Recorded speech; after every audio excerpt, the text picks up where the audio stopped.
Mama Ngozi slept outside that night. Rain beat her and her baby. She had no wrapper to cover the child. The baby cried, and she cried too. The gate was locked. Her own father said, "Go back to your husband's house. You are not welcome here." A long time ago, in a small town called Amef, there lived a young woman named Ngozi. She got married at the age of 21 to a man named Ikechukwu. At first, things were fine. Ikechukwu was a mechanic. He earned small money, but they managed. Then she got pregnant. When Ngozi gave birth to a baby boy, her husband changed. He started staying out late. He stopped bringing money home. He said the child looked nothing like him. One evening, after an argument, Ikechukwu told her to leave his house. Just like that. He threw her bag outside and locked the door. Ngozi walked all night with her baby on her back. She had no money, no place to go. The next morning, she went to her father's house, but her family did not welcome her. They said, "You married, so stay in your husband's house. We are not carrying another mouth in this house." Her mother cried but said nothing. Her brothers mocked her. Ngozi begged, "Just give me small space to sleep. I will leave when day breaks." But her father shut the door in her face. She sat on the ground, baby still tied to her back, and cried. That was how her suffering started. Ngozi later found a small empty shed behind a church.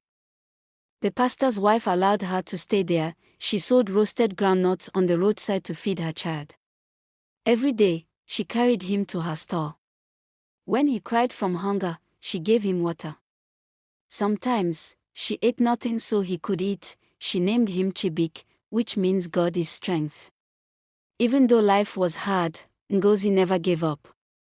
She taught Chibik how to read using old newspapers.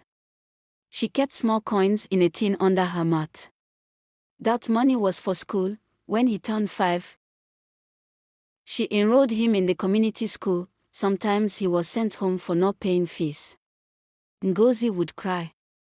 Then she would go and beg people to buy more groundnuts. Some days, she went to clean people's houses. One day, the pastor's wife gave her an old tray. Ngozi started selling akara every morning before school. Chibik was always first in his class. By the time he was in JSS 3, Chibik had won a scholarship from the local government. His mother danced that day like a woman who just got married. Chibik studied hard. He promised his mother, "One day, I will be a big lawyer. People will know my name. I will buy you a house." His mother just smiled.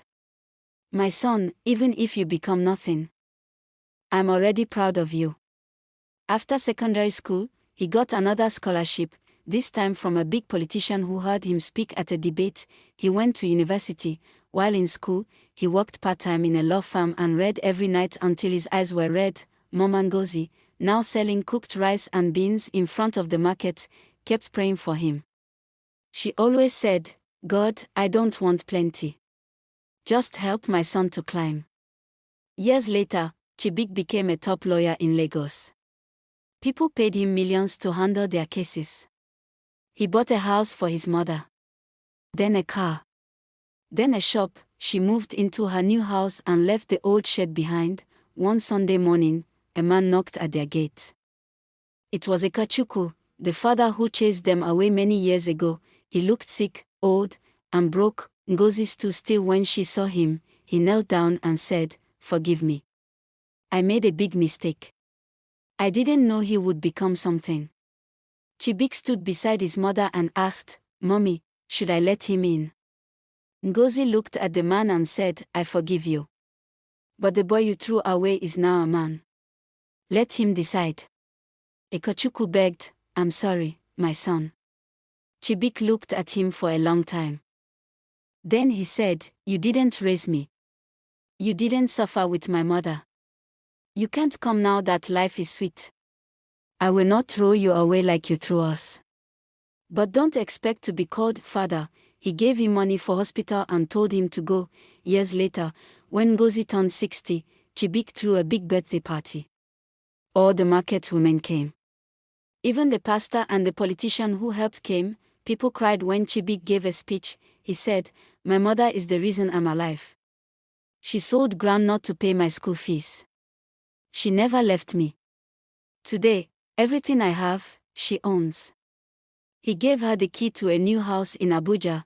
Ngozi cried and said, "The world thought I was finished. Even my own people rejected me. But this child gave me back my life." Moral of the story: not every woman with a child is a failure. Some are just carrying their future in their arms. Even when the world closes the door, a mother's love can open new ones.